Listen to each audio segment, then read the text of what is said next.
Alright, how's it going, everybody? My name is Infamous Isaac, and for me, I'm recording this right after the Steins anime video I did. For you guys, it's gonna be going up at a different time, but for me, my voice is starting to get a little, my throat is starting to get a little sore, but we're making it through, you know? I had the energy to record it, so for me, I don't care. But today I'm gonna be talking about Steins Gate Zero, the sequel to Steins Gate Original. And I'm gonna have some spoilers in here, but not entirely. I'm not gonna be going over like crazy plot points, but I will be going over some stuff, so you have been warned. If you don't care, hopefully you still want to watch it. So they're painting in my house right now, and it smells horrendous. So if you hear me audibly like exhale or something, that's why. But basically, Steins Gate Zero, again, a sequel to Steins Gate Original. And if you watched original Steins Gate, you're probably wondering, how is there a sequel to this? And the reason why there's a sequel is because of the endings, right? So there's the Mayuri ending in the original and the true ending, which is the Kurisu ending, basically, but extended in the original. So the way that works is Mayuri's ending had them coming back to the normal timeline that they're in, and Okabe wasn't satisfied with the way things ended because he couldn't stay with his true lover. So the Mayuri ending is basically Steins Gate Zero and how it continued. Like the Mayuri ending, or not, excuse me, not the Mayuri ending, because the Mayuri ending is a different thing. The Kurisu ending is what it is. The Kurisu ending is Steins Gate Zero, but cut short. The Kurisu ending is Okabe trying to save Kurisu the first time, but not succeeding and then giving up. The true ending is Okabe trying again and succeeding. So Steins Gate Zero takes place in between those two, in between those set of events, and it basically explains how Okabe was able to try again in the original ending. It's set in its own timeline. It's set in the timeline where Kurisu isn't alive, and it leads to the true timeline. So this is why there's a sequel, to explain how that happened. And granted, you probably could have explained it in like a special or something or a movie, but I'm not complaining because I love Steins Gate content anyway, so you know I'm here for it. But the story overall, since it's already pre-established and there's more to build into it, you can explain some stuff while also being restricted in some areas as well. So we have Okabe here, depressed, trying to get through his woes. You have Daru helping him. You have some new characters introduced, and basically the whole point is for Okabe to try again to save Makise. And we go through all that. We see Okabe go through his bout of depression after seeing so many people die in the original timeline. And it takes a lot. It takes a lot for him to get back to it, but he does eventually. He is able to send a message to younger Okabe in Steins Gate Original, and it all connects back to that.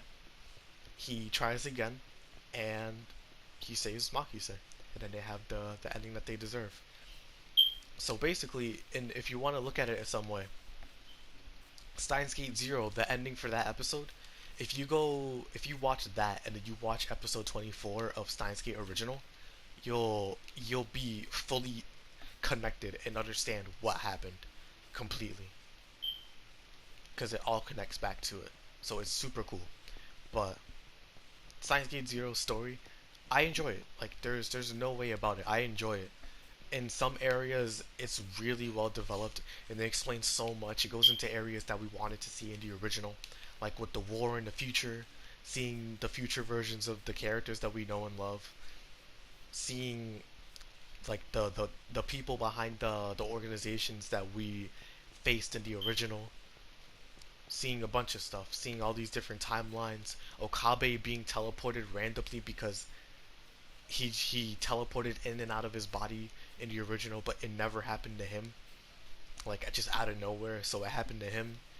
just Okabe going through some stuff, getting back his vigor and determination to save Makise and all that, you know. There's different endings to this visual novel as well, but the anime itself goes with the I think the anime goes with the Milky Way crossing one because I think the Vega and Altair one is I can't I'm not gonna spoil what it is because it's wow, it's a twist. Like it's definitely a twist. Oh, is it uh man, like the Vega and Altair one or Altair, excuse me, is the anime ending, and it connects back to the Steins Gate original ending. Yikes! Oh man, this pain is strong. All right, but yeah, the Vega and Altair one connects back to the anime, and there's other endings in this. And I mentioned before in the other video, like the visual novel has endings that aren't character specific anymore. They're story specific now. So you have endings like Gehenna Stigma, which is the ultimate bad ending, where the world just ends. Like it, World War III starts a lot sooner than it was supposed to. You have Twin Automata, which is a really sad ending for a character that I haven't mentioned yet. A really, really sad ending. You have Recursive Mother Goose, which is also a really sad ending. Jeez, man, like, oh my gosh. You have Vega and Altair, which is the anime ending. You have Milky Way Crossing, which is a different interpretation of the anime ending, and a really cool twist. A really cool twist that probably should have been explained a little better, but it was so cool. And I think that's all the endings, if I remember correctly. I don't see any other one, if I remember right. Where are you? Yeah, there's nothing else. Twin Automata, Milky Way Crossing, Promise Renascimento. There you go. That one I don't remember what it was, but I do remember it being really. No, wait, it's the ending. Okay, okay, okay. That is. Alright, okay, okay, okay. So Promise Renascimento is an ending where Okabe is too late to to really change anything, and so he sends himself a D-mail to the past, like a couple months before, so he can start working on it now, on being able to change the future. So that's one of the endings. And one really cool thing about the game itself is that all the endings, like the way that they are, they're all charted, right? Like you know how in timelines you have charts that show a linear thing for it, right? All the endings in this game are circular, and they form a zero itself. And Promise Renascimento, the way that it forms a zero, because usually it would just be an O, since zeros usually have dashes in them, Promise Renascimento is at the top, and it goes all the way to the bottom, and it makes the other half of the circle, if that makes any sense. Promise Renascimento connects both sides of the story, because there are two sides to the story. And the second half is the continuation in a different way of Promise Renascimento. So it's weird to explain until you see it. I might make it the thumbnail, I might not, but it's really cool, super super cool. But the endings, I love them. I love them way more than Steins Gate original because they're so different, and they tell such a good story. And it's not limited to only one character.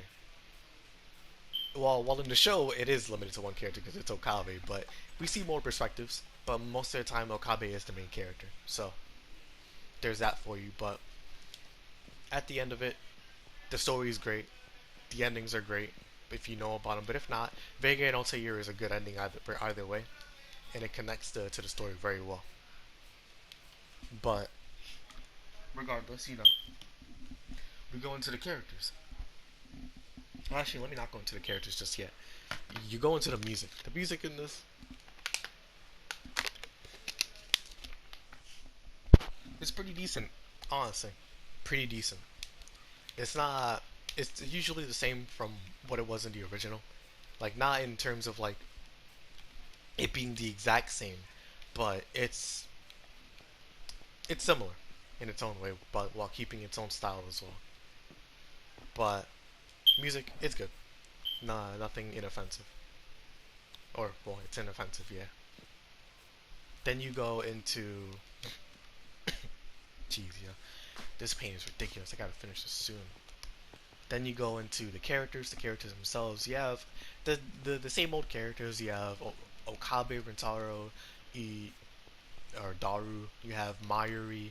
You have Makise, Suzuha, Mr. Braun, Moeka, Ferris, Lukaku, Nai, all of them, all these characters, and then you have new characters like Mr.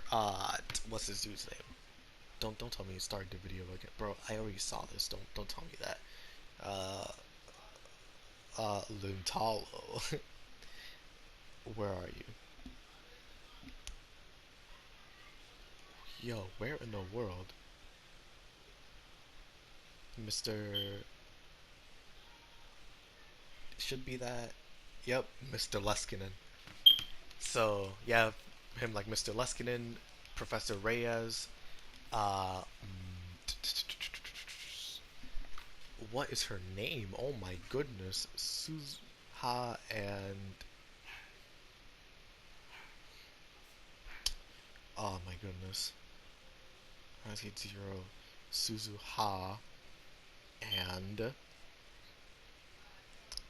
not Mayuri, somebody else. Kaguri. There you go, Kaguri. All right, Suzuha and Kaguri are new characters as well. Even though I mentioned Suzuha before, I'll explain later. Uh, you have Yuki Amane, who is a very important character, who was mentioned before in the last game, but we never got to see her. Now we see her in this game. And last but not least, you have my favorite character from this entire series, honestly, Maho. Maho is great. In some ways, she's better than Kurisu. In other ways, she's not. Depending on who you are, you either like her or you don't like her more than Kurisu. But I like her. Like, ooh man, I like her so much. But yeah, so Kaguri is a person that came with Suzuha when she time traveled because Suzuha is a time traveler. I didn't mention that before because it was a spoiler, but for the sake of the conversation and time, she's a time traveler. They both came together, but Kaguri got lost in the past in 2000, while Suzuha got transported to 2010. So Kaguri grew up in this time, and she shows up later on. And Suzuha is different because she's not the same Suzuha that we know from Steins Gate original. She's the war torn, fighting the good fight Suzuha that is here, not the under the watchful eye big brother Suzuha from Beta timeline, while this is Alpha timeline. So she's a little different in personality, but she's still the same Suzuha when you boil down to it. But she is a different character. She's not the same Suzuha. You have Mr. Leskinen, who he's important. He's funny, but he's not that great of a character. He's funny though. And then Judy Reyes, she's worse than Mr. Leskinen. She's just bad. There's no other way for me to put it. I don't really like her that much. But you have what's his face, or not what's his face. What's her face? Maho. She's amazing. I love her character so much. I'll talk about her last. But Mr. Leskinen, Professor Leskinen, he's cool. He's really cool. But he's not the best character introduced. He's just good for the plot device and funny. He's definitely a good character, but not a great character. Just not the best, like I said. Judy, like I said, I just don't like her for her story and everything. In the anime, she served no purpose basically. In the game, she served purpose, but even then, I still didn't like her. You have Kaguri, who I don't really like too much. I think she's a good addition, but I feel like she could have been done better because Kaguri can really be annoying sometimes. Like, oh my gosh, it's a it's a sucky thing where it's like I feel like I could have liked Kaguri more if A, we got to see more of her, and B, her personality was more likable. But that the second point's probably more of a nitpick now that I think about it. But I just don't really like Kaguya too much. I think she was one of the worst additions to the story. But when she's good, she's definitely good. I won't lie. When she's good, she's good. But it's just when she's good. When she isn't good, it's the problem. Then you have Maho. Well, actually, nope, not Maho, not yet. I forgot. You have Moeka and Daru. Daru went through some change, bro. Daru got the character development that he deserved. He got way more attention in this game than he did in the first game. Because A, Daru is Suzuha's father, and B, Yuki Yamane is Daru's wife. So Daru has a lot more like investment into this than he did in the last one. While in the last one he did have Suzuha there, he was mostly just a comic relief character or a plot device. Here he's a person. Like he's legit a person. He has a lot more emotional investment, a lot more involvement period. He has his moments. He grows as a person. Daru gets more attention. And that's really good because he there's no way he's a main character and he didn't have any investment. You know, like in the last game, alright, sure. In the last anime, Okabe was his friend and he wanted to help him because of that, but now Yuki and Suzuha are involved. So there's even more reason for him to help Okabe as well. But Moeka, on the other hand, got more investment because she just became a good person. Like once Moeka started hanging out with Maho and Ferris, it was over, bro. It was over. Such a cute character. She helps us out. She's so cool. Like her getting more attention like Daru did helped her out so much and turned her from a plank Ed and Eddie looking character from the original anime and visual novel to overflowing with character, even though she's still the same person. It's so cool, man. It's so cool.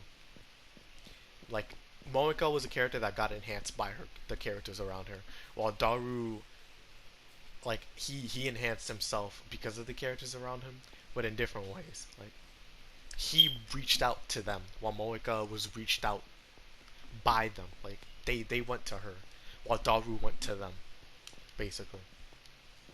And Okabe himself, he went through some change as well. Like I said, because he was going through bouts of depression, and sometimes he can be insufferable, but other times I still like him because at the end of the day, that's still the same Okabe that we know. And he's definitely been through it, and being hesitant to go back into the fray of things like that is understandable.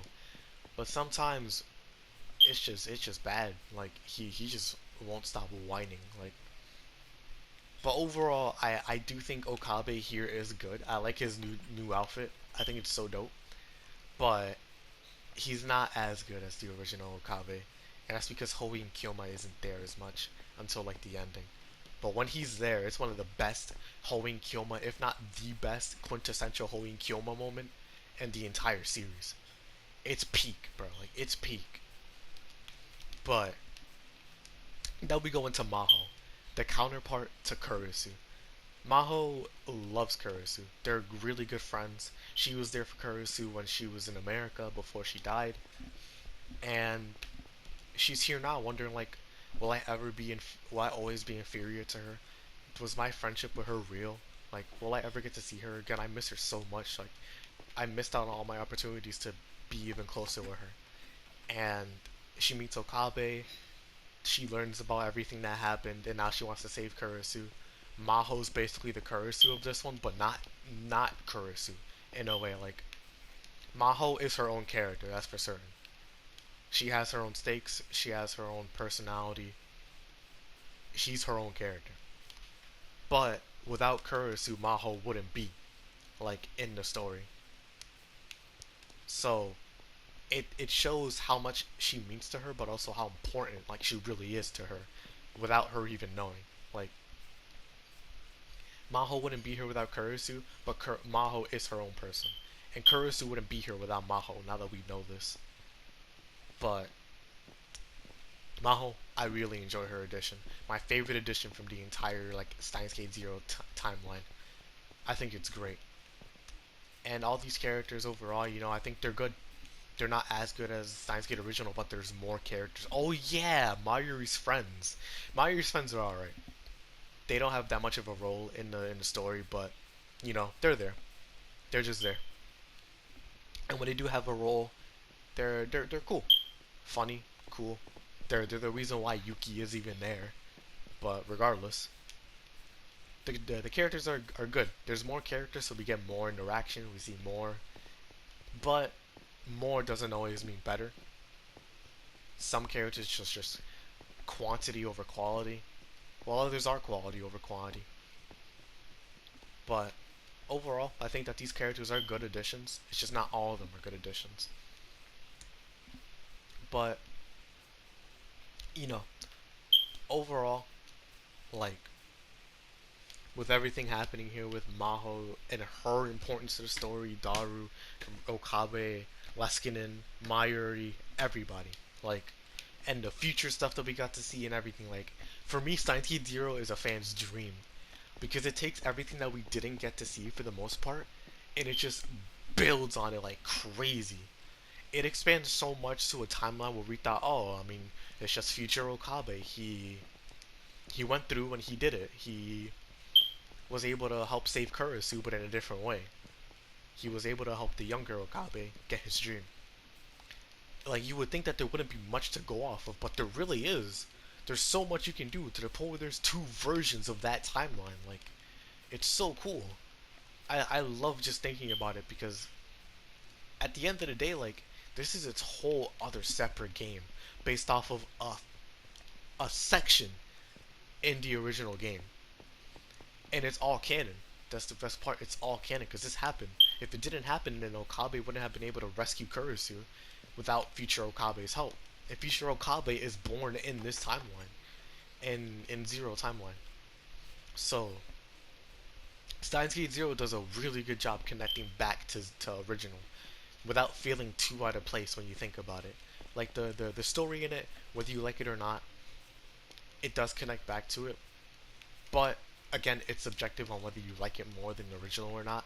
I don't, but I don't think it's significantly worse at all.